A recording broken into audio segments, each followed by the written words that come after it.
ఏంటంటే జస్ట్ నాకు అనిపించింది. ఇప్పుడు జనాలు ఉన్నారు. ఎవరైనా సినిమాని ఎక్స్‌ప్లోర్ చేయాలనుకో, అప్పుడు వాళ్ళు దేనితోని స్టార్ట్ చేయాలా? మనం ఎందుకని దాన్ని సజెస్ట్ చేయకూడదు?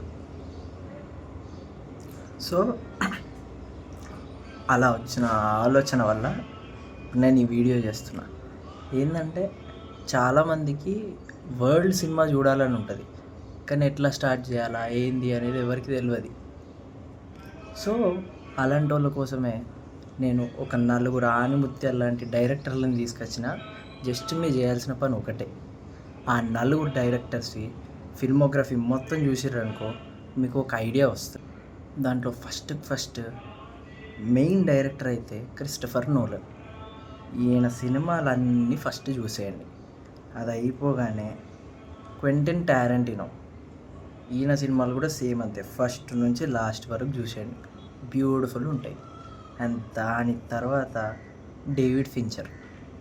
ఈ డేవిడ్ ఫించర్ సినిమాలు కూడా కంపల్సరీ చూసేయాలి రోయ్. అండ్ ఇవన్నీ అయిపోయాక ఇంకా ఫైనల్ డైరెక్టర్ అంటే డెనిస్ విల్నెవ్. ఈయన మూవీ కూడా చూడండి. ఈ నలుగురివి 4 డిఫరెంట్ జానరాలు ఉంటాయి. ప్రతి ఒక్కళ్ళకి ఒక పర్టిక్యులర్ స్టోరీ లైన్ కానీ ఒక జానరా కానీ అటాచ్డ్గా ఉన్నట్టే ఉంటుంది. బట్ అన్నిటిని టచ్ చేస్తారు. సో ఈ నలుగురు డైరెక్టర్స్ ఫిల్మోగ్రఫీ కానీ మీరు కవర్ చేస్తే వరల్డ్ సినిమాలో కొద్దో గొప్ప మనకు ఒక ఐడియా వచ్చినట్టు ఉంటుంది. సో అదన్నమాట. మీకు కూడా ఇంకెవరైనా తెలిసిన డైరెక్టర్లు ఉన్నారో కామెంట్ చేయండి, లేదా ఫస్ట్ ఈ ఫిల్మోగ్రఫీస్ కంప్లీట్ చేయండి.